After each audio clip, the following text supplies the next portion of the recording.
Good afternoon, everyone. My name is John Kness. I'm a judge here in the Northern District of Illinois. Welcome to our webinar panel on qualified immunity, certainly a timely discussion. We're glad that you could be here. I think all of us thank the Federalist Society Chicago chapter for putting this together. I think you're in for an exciting and interesting discussion today. With that preamble, I will get started.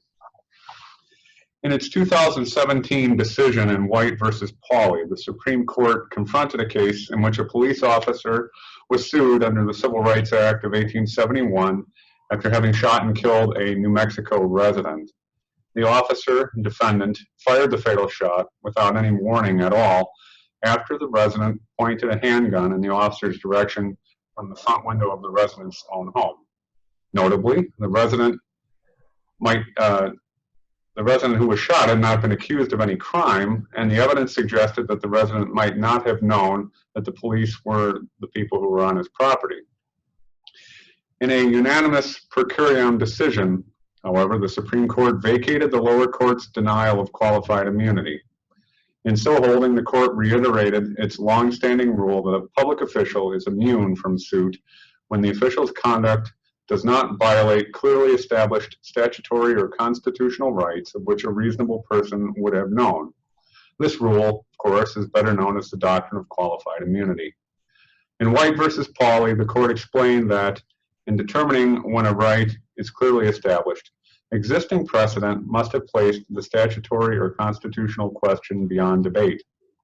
More colorfully, the court repeated its earlier description that qualified immunity protects all but the plainly incompetent or those who knowingly violate the law. White versus Pauley was but one of the 30-plus cases in which the Supreme Court has addressed and reaffirmed the modern formulation of the doctrine of qualified immunity. In that case, the court once again said, as it has before, that qualified immunity is important to, quote, society as a whole, close quote.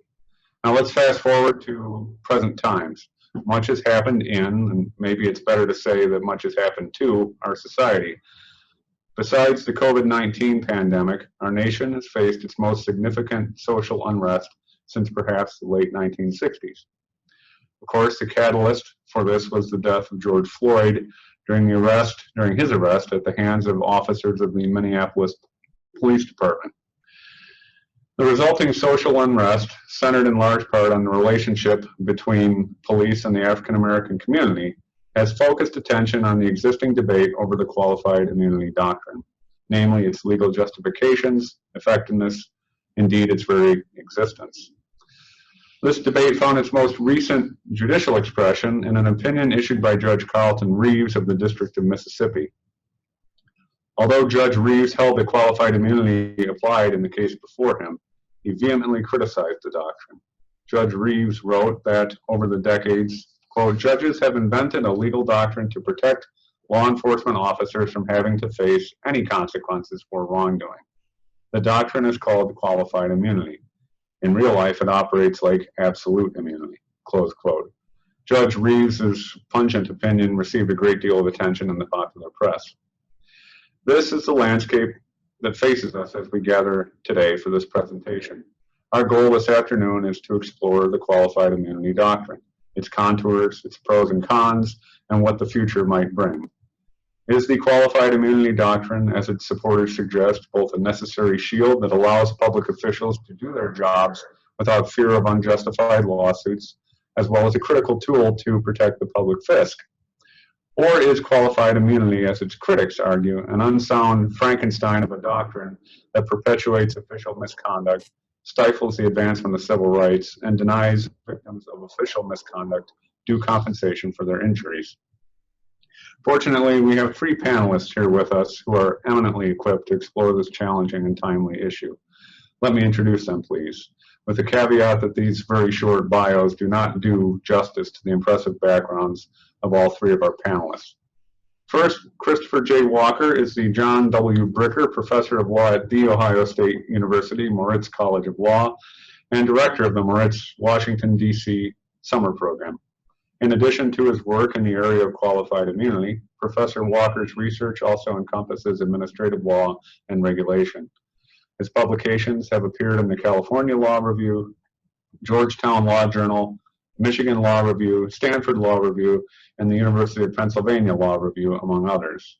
Professor Walker received his law degree from Stanford, after which he clerked for Judge Alex Kaczynski of the Ninth Circuit and then Justice Anthony Kennedy of the Supreme Court. Joanna Schwartz holds the title of Professor of Law at UCLA School of Law. Professor Schwartz is recognized as a leading expert on police misconduct litigation, as well as the dynamics of modern civil litigation. Professor Schwartz's recent scholarship includes articles empirically examining the justifications for the qualified immunity doctrine, the financial impact of settlements and judgments on federal, state, and local law enforcement officers and agency budgets, and regional variation in civil rights protections across the country. Professor Schwartz received her law degree from Yale Law School. Following law school, Professor Schwartz clerked for Judge Denise Cote of the Southern District of New York and Judge Harry Pregerson of the Ninth Circuit Court of Appeals. Jay Schweikert is a policy analyst with the Cato Institute's Project on Criminal Justice. His research and advocacy focuses on accountability for prosecutors and law enforcement, plea bargaining, Sixth Amendment trial rights, and the provision and structuring of indigent defense. Before joining Cato, Mr. Schweikert also spent several years in private practice. He received his JD from Harvard Law School. Following law school, Mr. Schweikert clerked for Judge Diane Sykes of the U.S. Court of Appeals for the Seventh Circuit and Judge Lawrence Silverman of the U.S. Court of Appeals for the D.C. Circuit. Welcome to all three of you, and thank you for being here. I'm going to begin by turning to Professor Walker, who is going to provide us with some essential background on the qualified immunity doctrine. He's going to outline the principal arguments in support of and against the qualified immunity doctrine in its current form. When he's done, I'll let you decide which side he's on. Following Professor Walker's remarks, Mr. Schweikert will provide a brief response.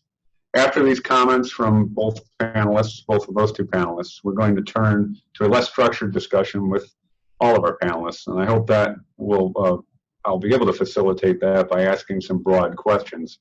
Given the fact that we have a short amount of time together, we're only going to be able to just touch on some of the challenges surrounding this doctrine. But I would like you to be confident that we will leave a few minutes at the end for questions from the audience. As I said at the outset, I think you're going to find this panel interesting, illuminating, and entertaining. I hope you agree with that assessment. So now let's turn to Professor Walker. Thank you. Great, thanks so much, Judge, and thanks to the Chicago Lawyers Chapter of the Federalist Society for organizing this event. I've interacted with Jay and Joanna quite a bit over the years on this issue. I don't write in this area predominantly. I'm on this panel because if you Google defend qualified immunity, Aaron Nielsen, my article is probably the only thing you have out there in law reviews that's defending qualified immunity. So I guess that's the hat I somewhat wear here. And I think the judge already did a great job of outlining where we're at in the debate right now on qualified immunity. And it's a debate that's been going on for a really long time, basically since at least the 70s. In the 60s is when the Supreme Court first recognized some version of qualified immunity in a good faith defense for police officers. And since then, you've had the doctrine grow and change. When the Supreme Court articulated the reasons for why qualified immunity exists, it gave kind of three main policy reasons. I'm guessing we'll go into these in greater detail later. The first is to not over-deter police officers from enforcing the law, or better said, any government officials from enforcing and implementing the law. If they're worried about being sued for monetary damages that might come out of their own pockets, they might not fully enforce the law as they want. Sometimes they have to make split-second decisions. And so the Supreme Court explained in Harlow, for instance, that's one reason why we have that. Another is a matter of kind of opportunity costs. If police officers and other government officials are tied up in court and being deposed and discovery and then eventually at trial, instead of doing their jobs, that could, again, kind of undercut their role in implementing the law.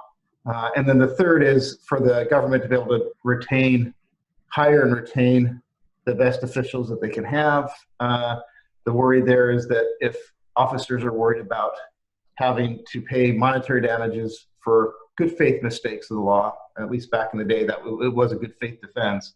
then that's kind of the reaction. Now, since then, we've had some changes, not just changes in how this works. One is police officers are indemnified almost fully, as Professor Schwartz has explored, at least almost fully in a lot of jurisdictions. And so there's not really the worry that they're going to lose their homes over this litigation. Other things that have changed, importantly, in 1982, in the Supreme Court's decision in Harlow, it went from what I think was traditionally more understood as a good faith defense into not looking at intent at all, at least not subjective intent, right? And this is where the judge kind of highlighted the standard today is not about whether the officer intended to violate the Constitution. It's whether the officer, it's an objective intent approach of whether there's clearly established law on the books that would tell the, inform the officer they were doing was violating the Constitution.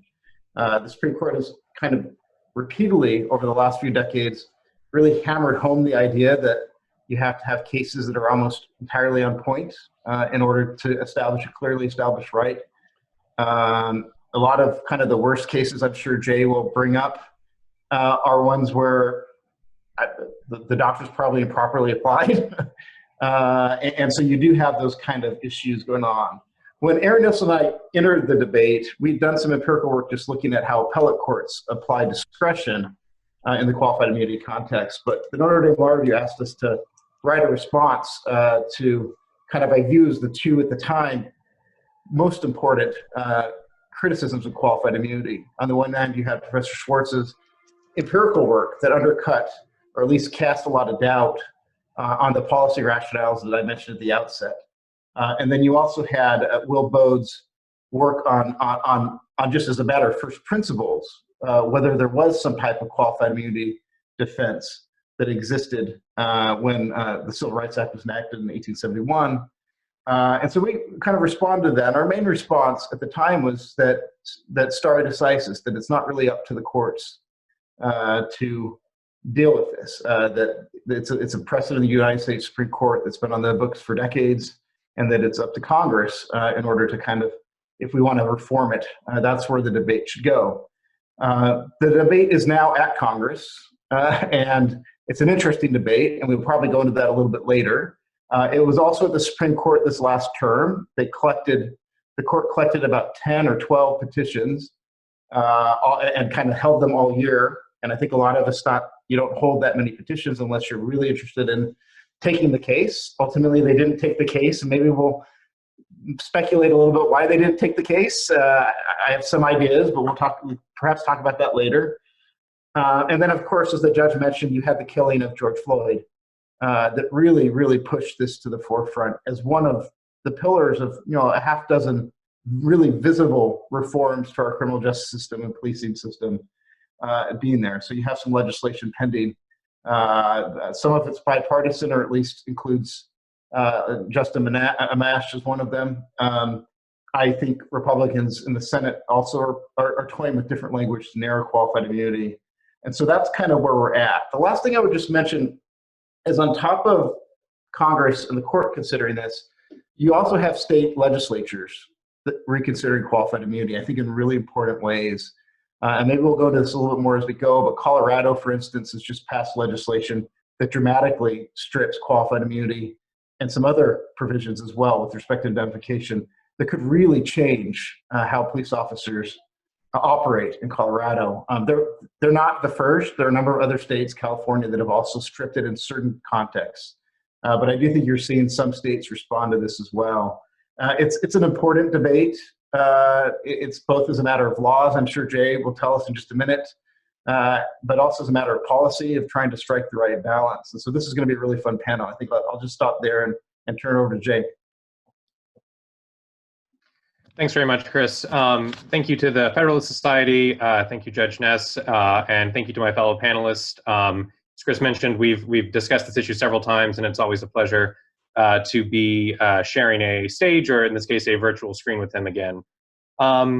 So I want to make two basic points that I think you should explain why everyone attending here should care deeply about this issue. One that I think should be especially important to the members of the Federalist Society is that qualified immunity, in my view, is one of the most brazen acts of pure judicial policymaking in the history of the Supreme Court. I think it is utterly at odds with basic principles of textualism and originalism. And it is not just an example of judges acting in a lawless manner, but it is what you would go to. It is what the example you would use if you wanted to illustrate why judges deviating from text and history can be so problematic. And then the second, the more practical policy consideration, is that this doctrine, in my view, is severely exacerbating what is already a crisis of accountability in law enforcement, which hurts not only the victims of police misconduct, but the law enforcement community itself. So let's start with the law. Let's keep in mind that what we are talking about, briefly putting aside Bivens cases and causes of actions against federal officials, what we are talking about with qualified immunity is statutory interpretation. In theory, this doctrine is an interpretation of 42 USC section 1983, which, as probably most of you know, is a federal statute that was passed by Congress in the wake of the Civil War, largely intended to give teeth to the recently enacted 13th and 14th Amendments to protect the rights, in large part, of recently freed slaves. And it's a very straightforward statute. It says, in relevant part, every person who, under color of any statute, ordinance, regulation, custom, or usage of any state, subjects or causes to be subjected any citizen of the United States to the deprivation of any rights, privileges, or immunities secured by the Constitution and laws shall be liable to the party injured. So it's any person acting under state law who causes the violation of someone's federal rights shall be liable, period. Straightforward. No mention of any immunities, qualified or otherwise, and no one pretends otherwise. So where in the world did this doctrine come from? Where in the world did the Supreme Court come up with this requirement that actually you have to, it's not enough to show that your rights were violated, you also have to show that it was a violation of clearly established law? Well, the fiction that the Supreme Court has offered is that this kind of, this something like qualified immunity was simply a background fact of the common law in the founding era and in the 19th century when this statute was passed. And that it was just so well understood that public officials had this kind of defense that everyone knew it was supposed to be incorporated into the statute. And that is simply untrue. And we don't have the time to get into all of the details here, but I recommend to you the article that Chris mentioned by Professor Will Bode called Is Qualified Immunity Unlawful?, where he really dives deep into the history of suits against government officials in the founding era and through the 19th century. And what he illustrates is that the background presumption was that public officials were strictly liable for constitutional violations.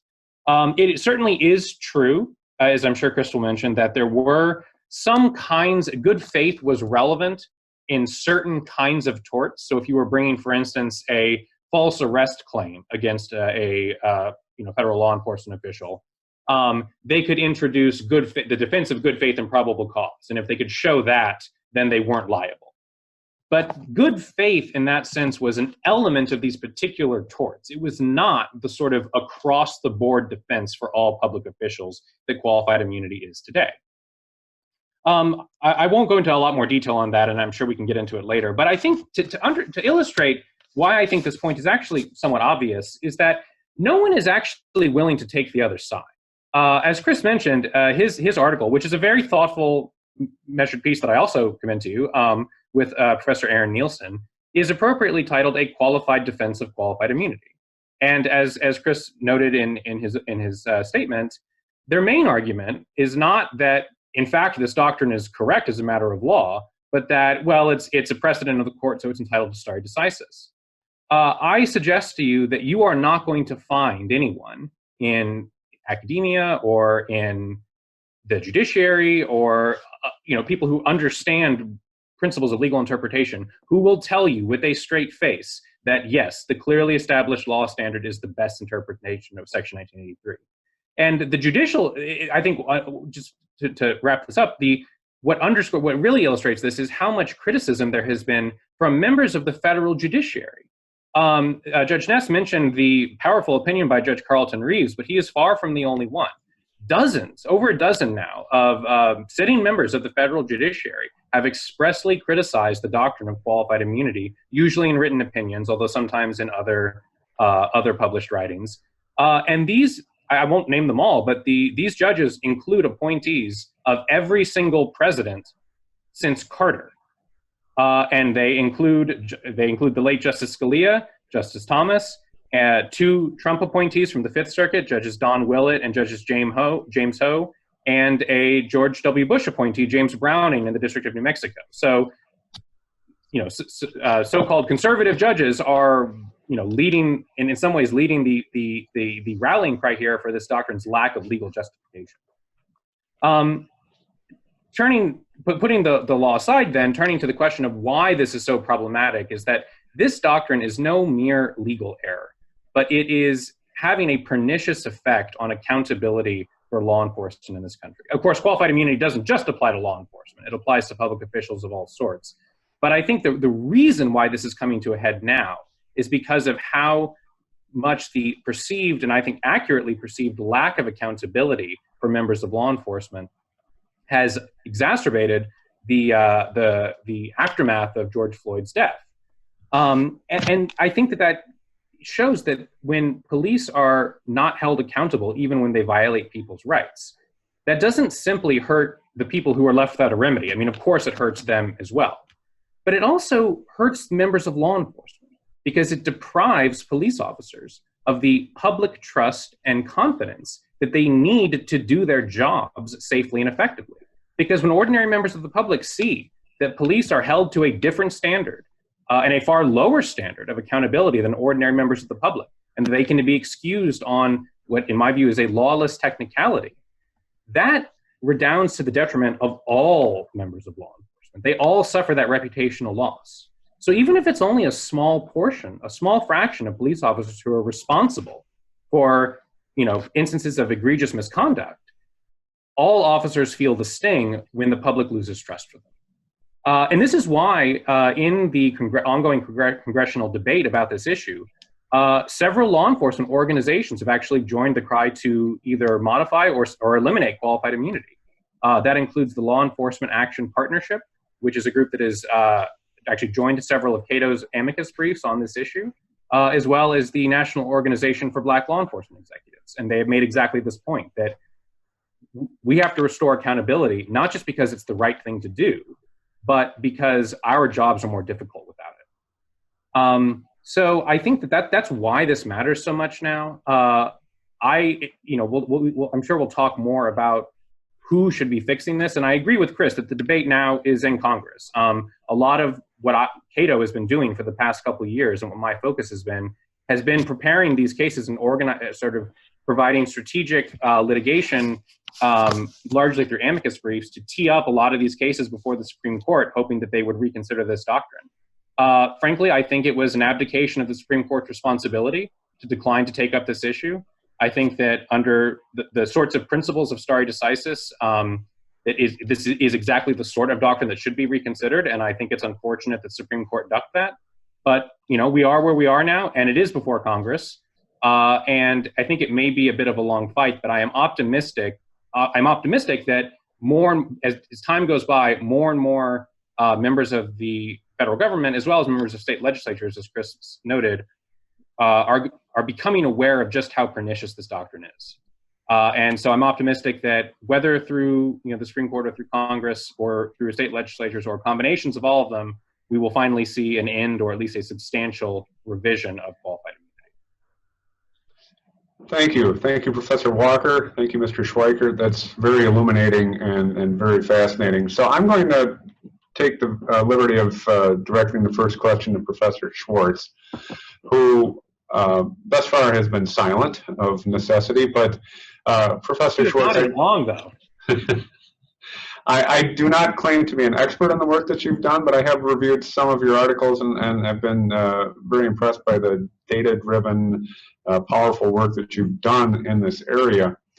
And so I guess I would ask you, as I think it's fair to describe you as a critic of the modern formulation of qualified immunity, on this issue of the genesis of the doctrine and the legal question of whether it's doctrinally sound. Do you even have a dog in this hunt? And if so, what is your view on that? First of all, thank you for having me here, and I echo Chris and Jay when I say it's a pleasure to be having this conversation with them at this moment. Yes, I am definitely a critic of qualified immunity. I subscribe to Jay's view that looking at Section 1983, there is not a qualified immunity defense built into the doctrine. The Supreme Court, when they first announced the existence of qualified immunity, they described it as based in common law good faith defenses.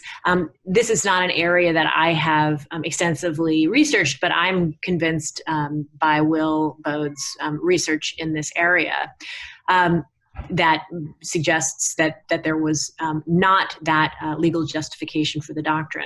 But I also think it's worth noting that the Supreme Court has really given up the illusion that qualified immunity is based on a common law defense. They described their own work as having essentially done away with any suggestion that there was a common law basis for the doctrine, and that they are now motivated by policy justifications for the doctrine. They've made that clear in the Harlow case that Chris spoke about, that they are now really motivated. The doctrine is really motivated by those policy concerns that the Supreme Court described in Harlow. So, follow-up question for you on that, which is this a situation where the Supreme Court believes that the qualified immunity doctrine has kind of the same level of societal, well, not societal acceptance, but reliance interest that the Miranda warning was found to have? And I think it was the Dickerson case when the Supreme Court finally just said, look, whatever the, I'm paraphrasing, of course, but whatever the justification was for it originally, it's here, it's been accepted, it's here to stay, so deal with it. Is it similar here, or why would the Supreme Court in this area have such an interest in maintaining the policy position when in some other areas they perhaps have not been as motivated by policy? Well, I think that, I agree with Jay when he described it as sort of a brazen effort at policymaking. I think that it is, obviously, I can't know for sure, but I read the Supreme Court's decisions and the motivation for qualified immunity doctrine is really based in a fear about the power of Section 1983 claims. The Supreme Court recognized that people could sue government officials for violations of their constitutional rights in 1961. And in 1967, they created qualified immunity, essentially describing fears about officers being over-deterred by financial liability. And in the 60s and 70s, there was a real increase in the number of suits filed. There was a cause of action that there hadn't been recognized previously. And I think that the Supreme Court's qualified immunity doctrine has been motivated over the past several decades by this profound fear that law enforcement will be unable to do their jobs vigorously without the protections of qualified immunity. And this motivates, I believe, their repeated recitation of qualified immunity as important to society as a whole, not just to the individual officers. So I think that the hold on the court and the court's hold on qualified immunity has really been born out of fear about what the world would look like and what civil rights litigation would look like without it. And I think that those who defend qualified immunity now echo those same concerns about courthouses flooded with frivolous lawsuits and attorneys, extracting vast sums from officers and from cities for meritless cases. my research over the past several years has been focused on empirically examining the answers, those assertions, and really finding them to be empirically unsound. But that is, I believe, the reason that this policy motivation has caused the court to not just maintain the doctrine, but to strengthen it repeatedly in recent years. Thank you. So, Professor Walker, where do you fall on this issue? Do you think that Pearson versus Ray, which was the 1967 decision that articulated the modern doctrine of qualified immunity, did they just get it wrong? And recognizing that you're a defender qualified, but otherwise a defender of qualified immunity, did they get it wrong? And if so, why should we keep the doctrine?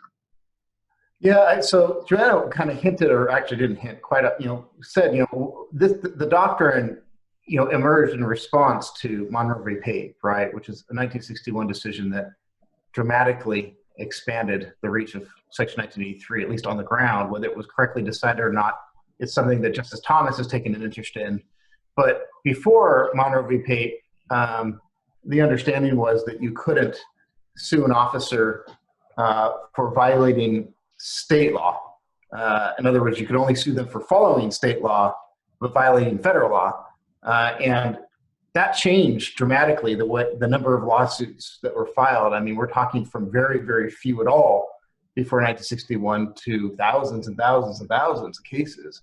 And not just that, but you also had this broadening of liability that really did lead to a lot of lawsuits. It didn't lead to a lot of actual victories in court, my understanding but it did lead to a lot of more lawsuits.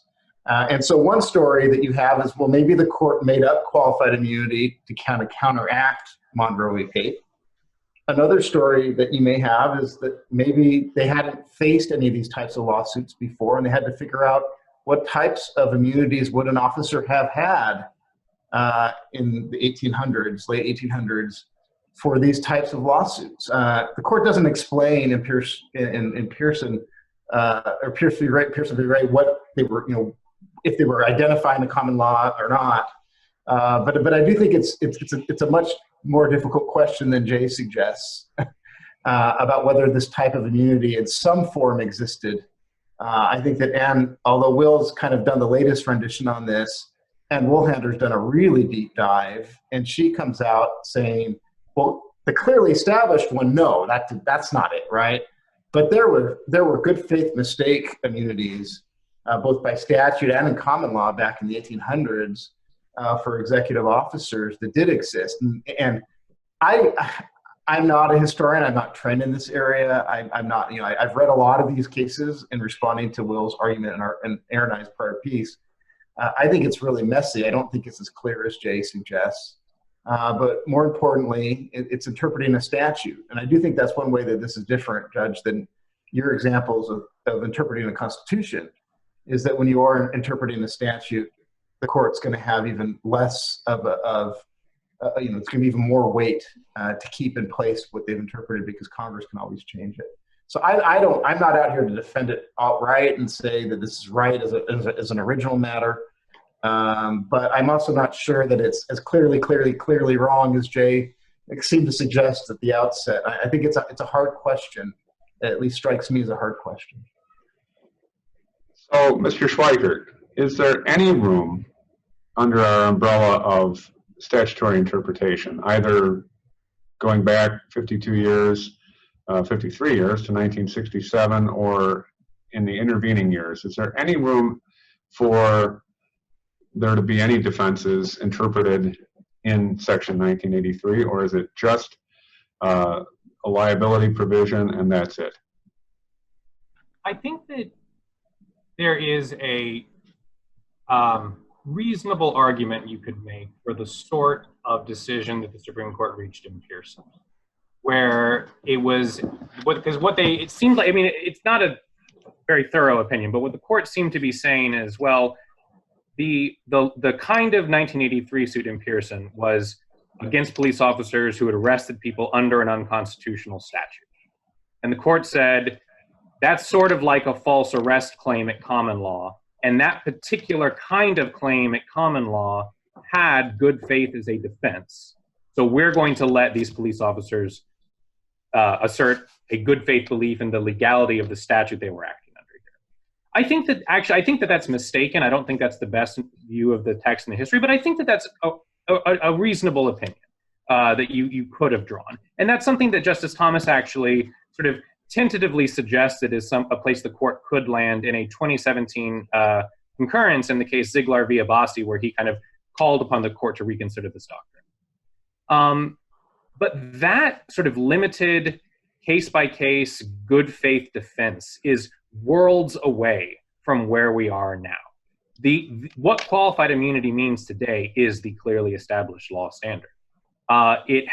It applies across the board to all public officials and all kinds of claims. And as Chris correctly noted, and it's not a good faith defense. It's sometimes called that, but it has nothing to do with the subjective intent of, you could have explicit bad faith. You could have a smoking gun evidence that police officers intended to violate someone's rights, but that doesn't matter.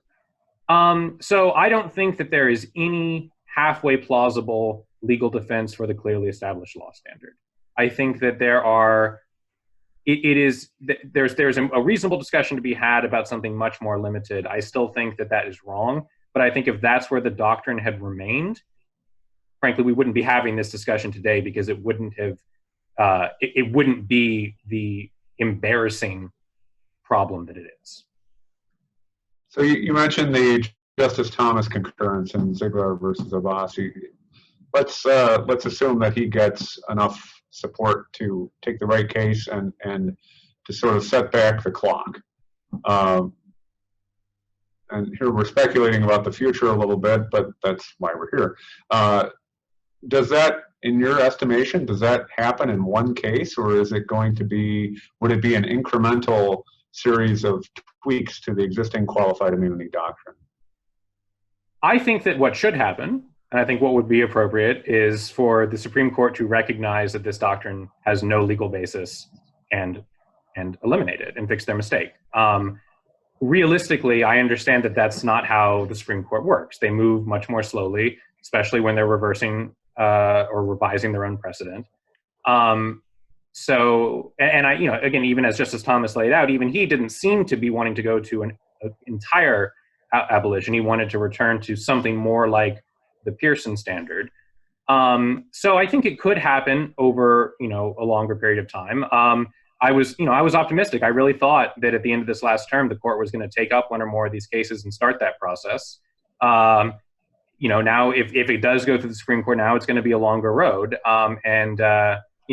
It probably will take several iterations and, kind of revisions to figure out what would be both a principled but also administrable way to pull back and rein in the doctrine if the court, as I expect they would not be willing to go outright abolition in one case.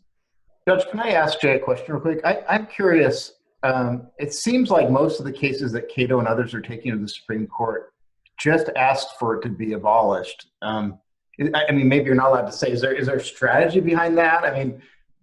I haven't seen one to say, let's just overrule Harlow, for instance, which strikes me as a more incremental move. That one I think actually might get more traction.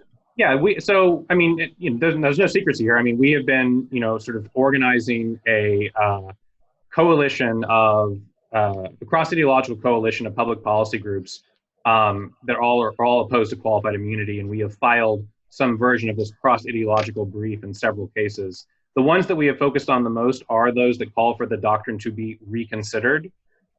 We think that the way those cert petitions were framed sort of gives the court options to decide what that means and how to reconsider it. So the cert stage question, in our view, is really, look, let's have the conversation.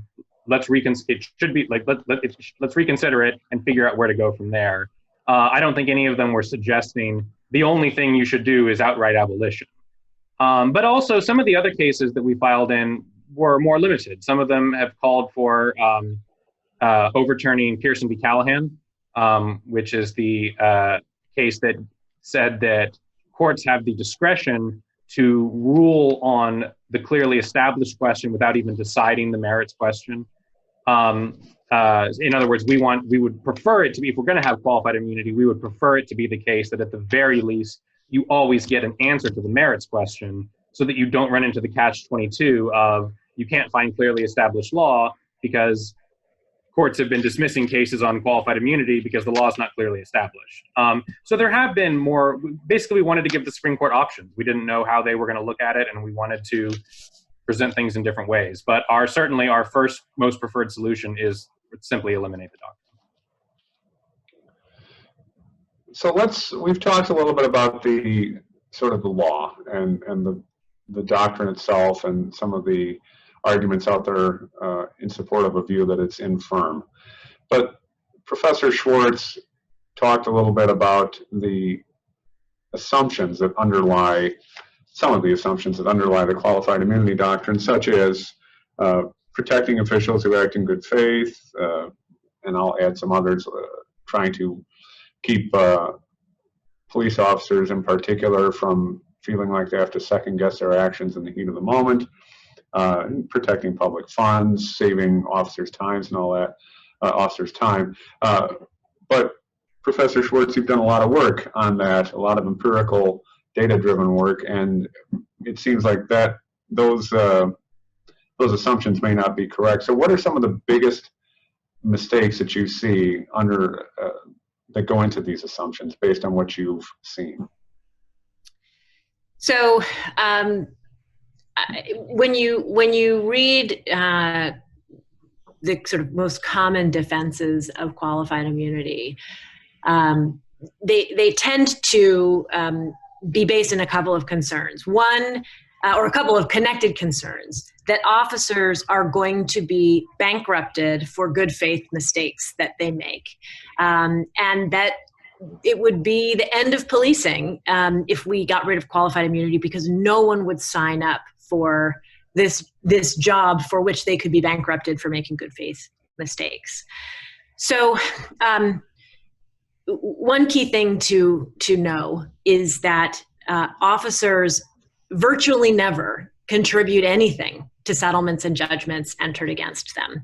And that's the product of two connected dynamics. One is that officers are virtually always indemnified, meaning there is a state law or local policy or local practice that officers who have acted in good faith or in the scope of their employment are going to be provided with representation, and that any settlement or judgment entered against them will be paid by their employer. And Chris and Aaron have done a really fabulous project examining state indemnification statutes around the country to show, some variations among those policies. But that is the background, a sort of basic backbone of this system. It is not individual officer liability, it is indemnification. And even in the rare circumstances in which officers are not indemnified, in which they are made to personally defend themselves, they still very rarely contribute anything to settlements and judgments entered against them. And it's for a slightly different reason, which is that a judgment-proof officer is not going to be a very appealing defendant to a plaintiff's attorney who is being paid on a contingency fee.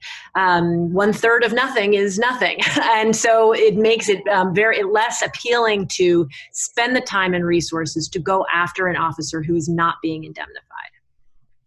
The second half of this argument in favor of qualified immunity is that officers acting in good faith are going to be held liable. And there's several reasons why I don't think that this is the case. The first is that when you're thinking about police officers and you're thinking about the Fourth Amendment, there is already good faith defense essentially built into the substantive law. Officers who make mistakes, who shoot someone who's holding a cell phone instead of a gun, who enter into the wrong home after getting bad information from the dispatcher, they are protected from, they have not violated the Constitution, because Graham versus Connor, for example, when it sets out the requirements for excessive force, it recognizes built into the doctrine itself that officers have to make decisions in high speed, quickly changing environments, that we shouldn't look at these cases through 2020 hindsight, but instead should be looking to see what the officers were experiencing and perceiving at the time. And so good faith errors are already protected from liability under the Constitution. The third issue here about officers' time. There's a justification for the doctrine, which Chris talked about, that we need to protect officers against the time and money associated with defending themselves at discovery and trial, and qualified immunity will do that and weed out those insubstantial cases. There's a lot of reasons that I could talk about why I don't think that qualified immunity doctrine as it's currently framed does a very good job of splitting out substantial from insubstantial cases. I think that it weeds out cases based on whether there's a prior court decision that held substantially similar conduct to be unconstitutional. But there's all sorts of ways of violating the Constitution that are novel, unfortunately. But the research that I have done also demonstrates that qualified immunity is not particularly well suited to screen out or dismiss cases before discovery and trial.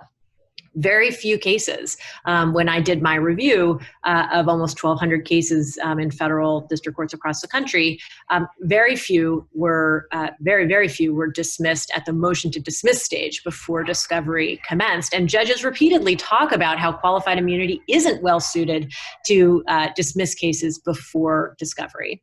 And even at summary judgment, relatively few cases were dismissed on qualified immunity grounds. Of the 1,200 cases that I reviewed, fewer than 4% were dismissed at the motion to dismiss or summary judgment on qualified immunity grounds, which is not an indication that qualified immunity is not a powerful doctrine, but rather that there are many other ways in which these cases can be dismissed, ways in which insubstantial cases are weeded out from ever being filed or are dismissed for a variety of other reasons, including pleading standards and the requirements of the substantive constitutional claim.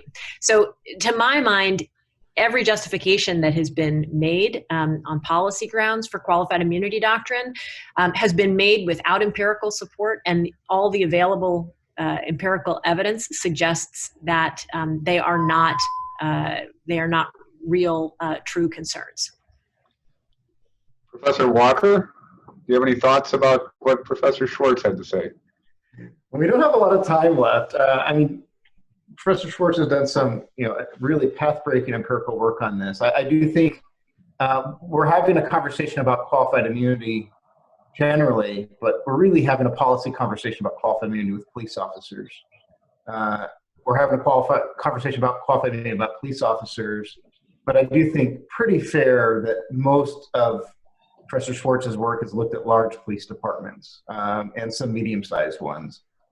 And I do think in my mind, there are some big questions about small departments across the country, and both as a matter of identification, but also as a matter of some of these other policy concerns. But I don't know if we have enough time to go through that. The variations of that. But I think she is right as well that when it comes to police officers, maybe not school teachers, maybe not social services workers, maybe not other state employees. But when it comes to police officers being sued under the Fourth Amendment, or for claims for violations of the Fourth Amendment, better said, that there are a number of reasonableness protections, both for excessive force, but also for searches and seizures as well, right?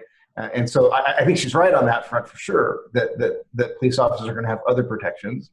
I also kind of wonder if qualified immunity is gone, how the law will adapt to continue to protect police officers from lawsuits, whether that's making the constitutional standards harder, or maybe this is, similar, one proposal that's been floated, I know in Congress, is to just reintroduce the subjective intent standard, getting rid of Harlow, basically, right? I could imagine that Iqbal and Twombly pleading would start playing a bigger role there to kind of counteract too many suits. So it's a tug and a pull there, but I do think that when we're talking about the policy case, that in the law enforcement context is one where I think most of the work has been done to date so far. So one of the many interesting aspects of this debate to me on a personal level, and this is the only detour I'll take into the personal here, is that a long time ago in a galaxy far, far away, I worked for a period of time on the street as a police officer, and I can say without any embarrassment, maybe I should be embarrassed, but at the time I didn't even know what qualified immunity was.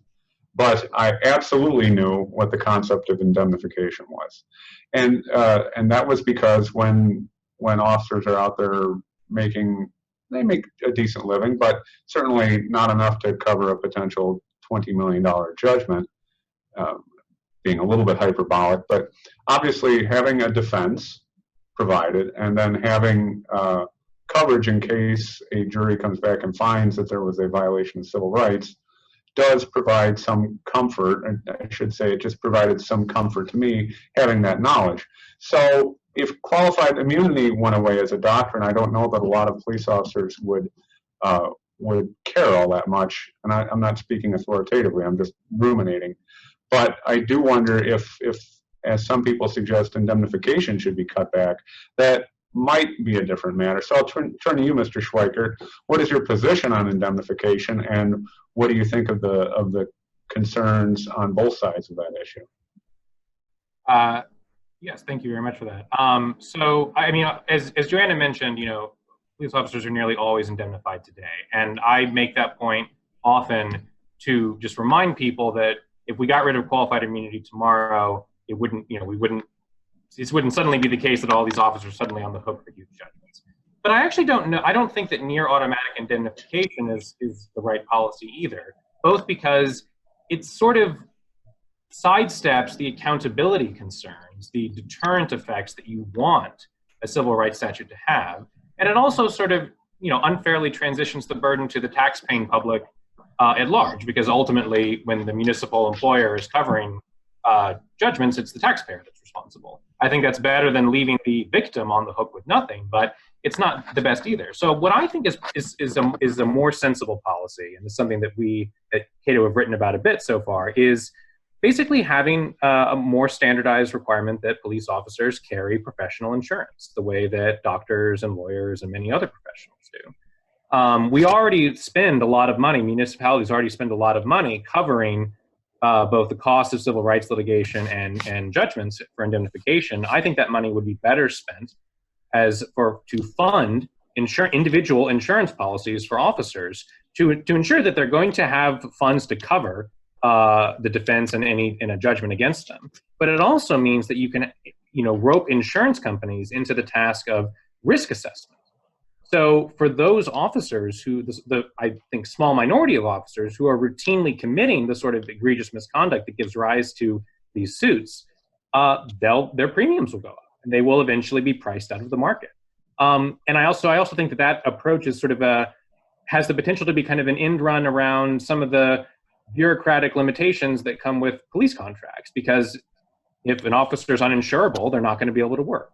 So I think that I don't mean to say that that's the one true solution. I think that there is a lot of room for state by state, locality by locality experimentation on the right way to fund these judgments. I think that's a hard question. But I think that individual insurance policies are a really good starting point. Let me turn to Professor Schwartz for a quick rebuttal on that. Rebuttal is not the right term, but as I was afraid would happen, we are running quickly out of time. I want to leave about 5 minutes to talk about the future and what some of the proposed fixes look like, and try to get some predictions as to where we're headed. But Professor Schwartz, your views, please, on how indemnification would be best situated.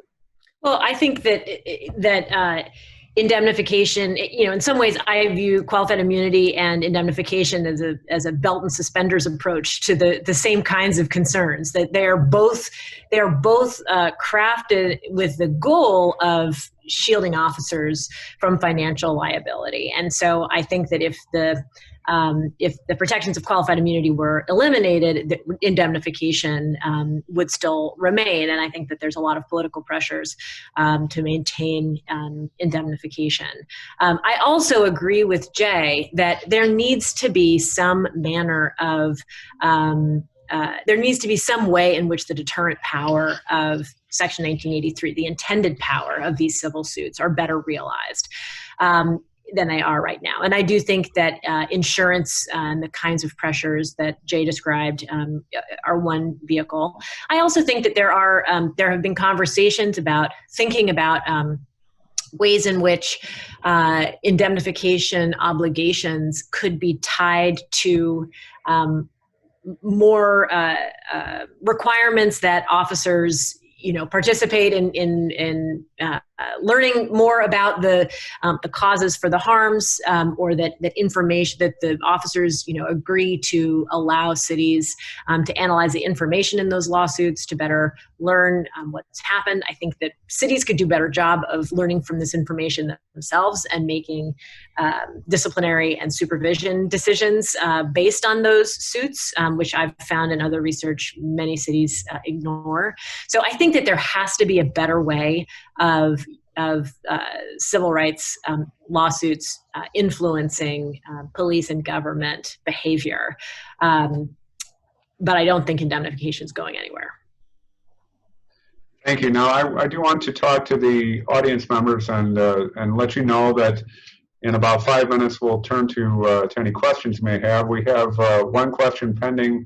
If you have some questions that you want to hope to get asked, and I can't guarantee that we'll get to all of them or even many of them, but if you have a question, now is the time to start formulating it and sending it through our Q&A function on the Zoom chat here. But while you're getting that ready, let's turn to all three of the panelists, starting with Professor Walker, and let's talk about what does the future look like. This is pretty open-ended, so tell us what your understanding is of possible legislative initiatives. We've already touched a little bit on the possible judicial developments, plus what you would like to see happen. So start with you, Professor Walker. Yeah, I think, Congress is gearing up for an election, and so I wouldn't expect to see something get through before the election, but depending on how the election turns out, I think that qualified immunity will be one of the major criminal justice type policing reform issues that Congress will be tackling. The Democrats' bill in the House would get rid of qualified immunity just for law enforcement officers, but keep it for other state actors.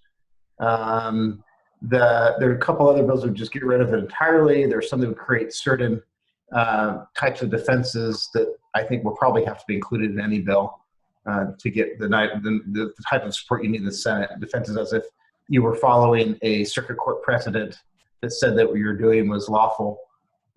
You can't be held liable if you're actually following circuit precedent or if you're following state law that hadn't been declared unlawful. So there are those types of issues that you have to work through. I sent out on the chat to everyone. I think there are some more incremental moves Congress could make. We've talked about kind of getting rid of Harlow and allowing for subjective intent suits.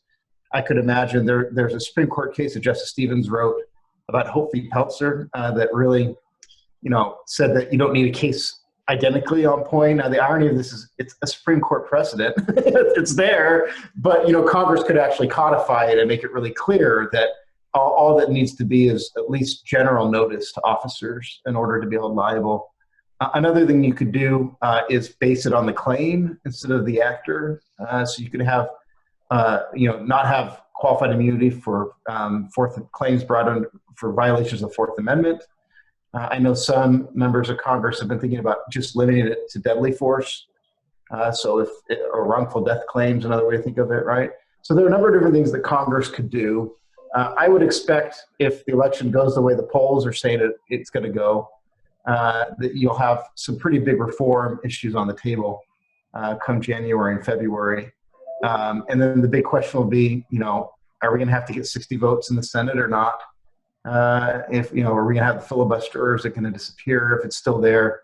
you might end up with one of those more incremental reform things. As a matter of kind of my personal policy preferences, I think Hope v. Peltzer should really be more emphasized by the Supreme Court. It's a doctrine of the Supreme Court. It's a precedent that controls, and it really should be a message that's sent to lower courts that you don't need to have a case identically on point.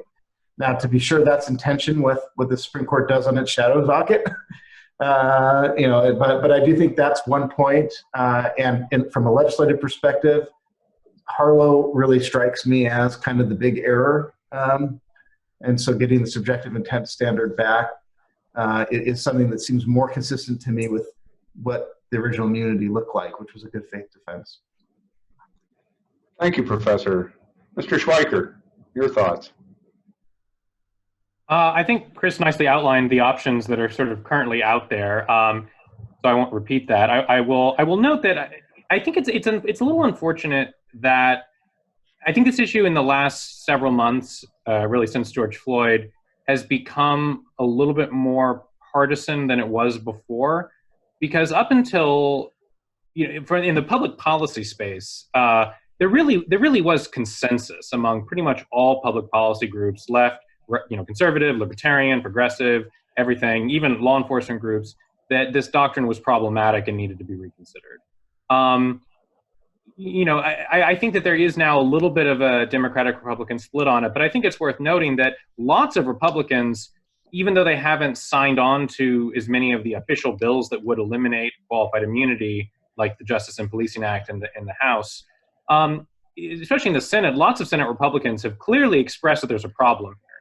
Lindsey Graham, Mike Lee, of course, why am I blanking on his name? I'll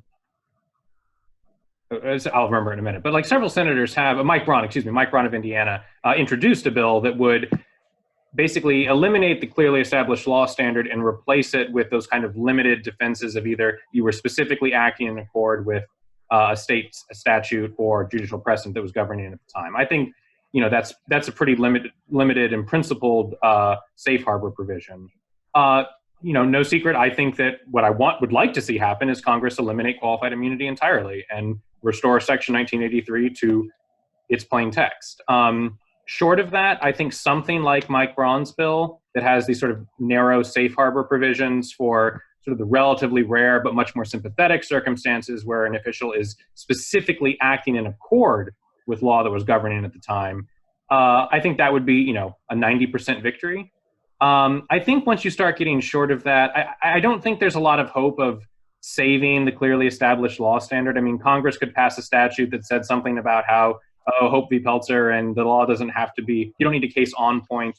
But I think that world is so hopelessly amorphous that I don't think, I'm skeptical of how much good that kind of statute would do. So I think, it needs to be an elimination of the clearly established law standard and maybe replacing it with certain limited safe harbors. That, I think, should be sort of the range of debate that we're having about this.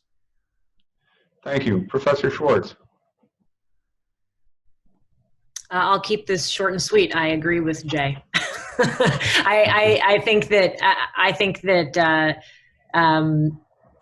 that Braun's, I would be okay with Braun's bill. I think that there is a place to reach consensus.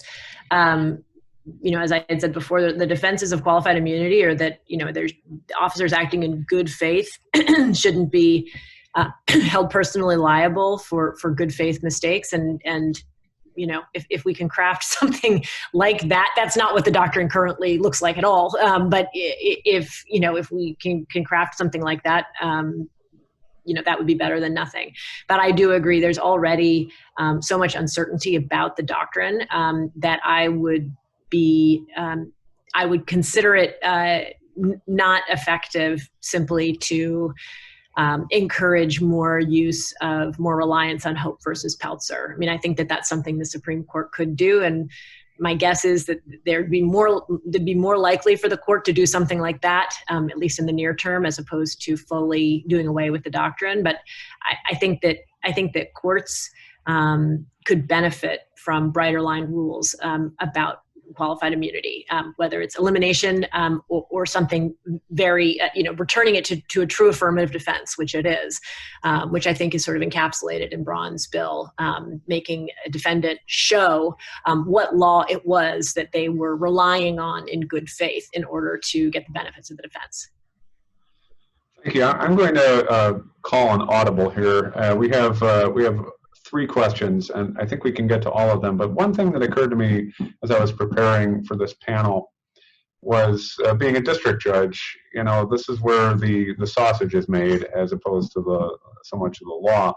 And I try to think of things from a procedural standpoint as well as the legal standpoint. And what role does the jury play in determining a violation of a civil right? It seems to me in the average 1983 case, the question of whether someone was acting under color of state law is not going to be a particularly difficult question to reach. But the question of, did a person acting under color of state law actually deprive the plaintiff of a civil right? That seems to me to be a very mixed question of fact and law. And I'm wondering, to start with you, Professor Schwartz, and I realize I'm cutting into question time, but what is your view on whether that's a question for the jury or a question that there needs to be some screening function, or am I just completely barking up the wrong tree on this? Well, Alex Reinert has done a study about the role that qualified immunity plays at trial and thought through some of these questions. It's my recollection that only in the Fifth Circuit is the issue of qualified immunity given to the jury. And that otherwise it is really viewed as a question of law.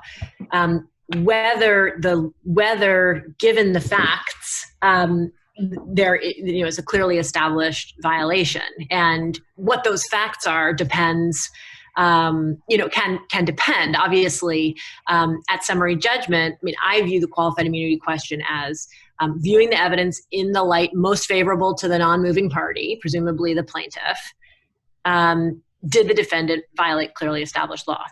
And so if the answer is yes, then it goes to the jury to decide whether there was a constitutional, whether there was a constitutional violation. And if the plaintiff's version is found to be true and there was a violation, then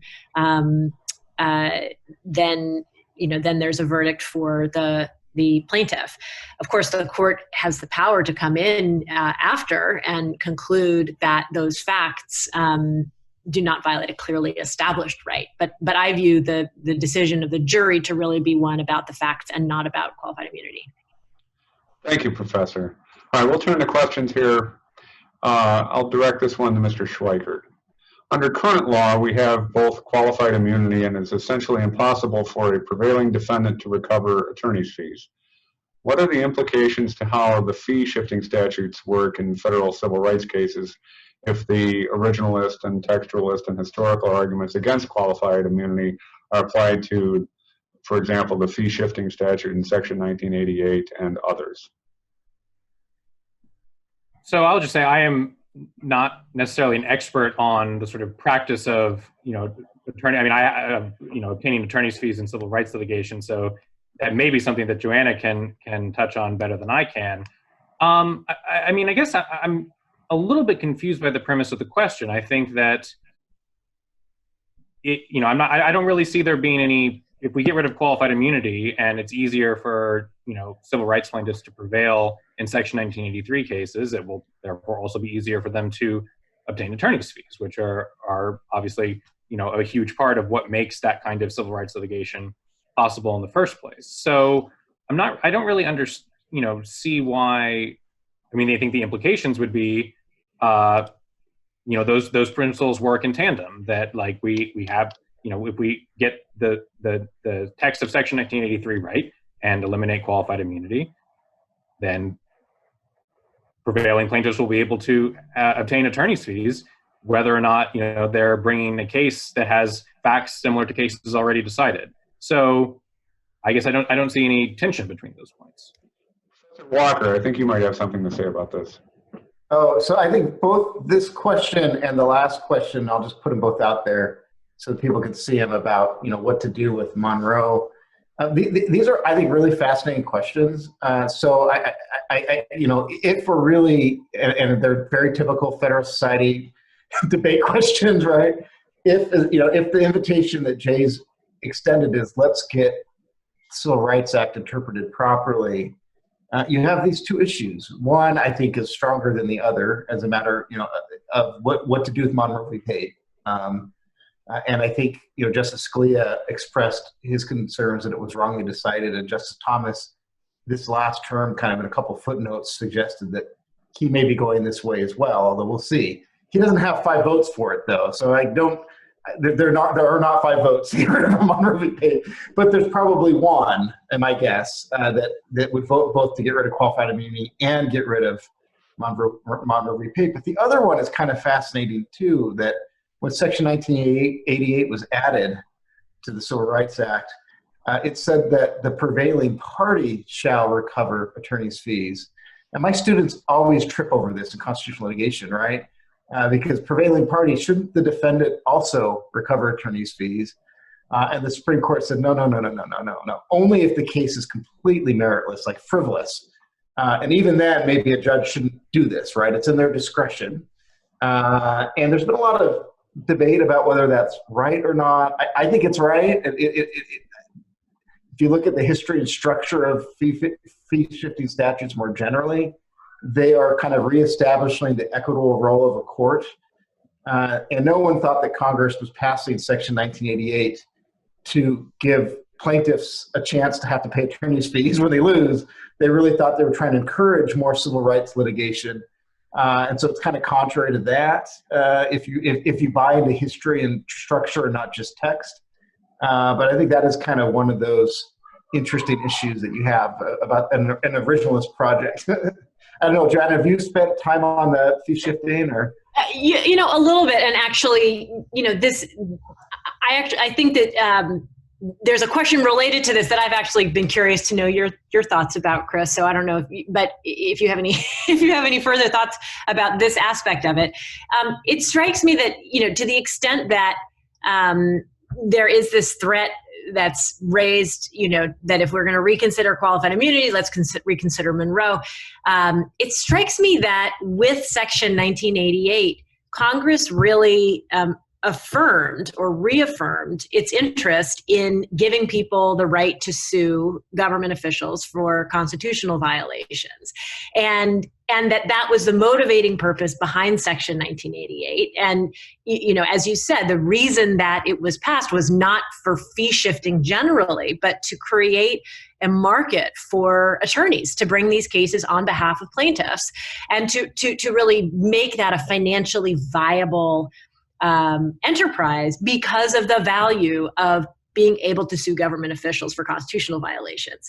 And so the part of it that I was curious to know your thoughts about is it seems like whether you think Monroe was properly decided, a correct interpretation of Section 1983, didn't Congress, when enacting Section 1988, really affirm the underlying sort of principles and interpretation that the Supreme Court made in Monroe? Yeah, I'm always nervous about this, although, I'm a statutory stare decisis person. And so, I think the same argument could be made about qualified immunity. That, Congress has tinkered with Section 1983 and Section 1988. Hasn't mentioned anything about Monroe v. Pate or qualified immunity, but they certainly knew both of those doctrines existed when they amended both Section 1983 to tinker with judicial immunities, and then by adding Section 1988 for fee shifting. And I do think that is one of the stronger arguments about why this should be something that's left to Congress instead of to the court. Although, that said, I'm not a huge fan of trying to read too much into what Congress does unless they actually expressly address the issue, right? I'm always nervous about that because, you never know why they did or didn't address other issues when they do address something. But Congress is certainly aware of both Monroe v. Pate and qualified immunity. So from a statutory stare decisis perspective, my answer would be the same on both, this isn't something that Congress or that the court should be tinkering with. It really should be something that Congress does. Yeah. Thank you all. I have, if I can get your indulgence, pretty much a 30-second question. I want to make sure our last questioner was very patient. And I'll direct this one to Professor Schwartz because of especially your empirical research. Have any states or localities successfully negotiated with police unions to take away any pre-existing protections, probably most significantly indemnification? Well, I don't know that it has been, and actually I may float this back to Chris to see if he has any thoughts as well. I mean, certainly the Colorado bill that he mentioned is one that limits indemnification.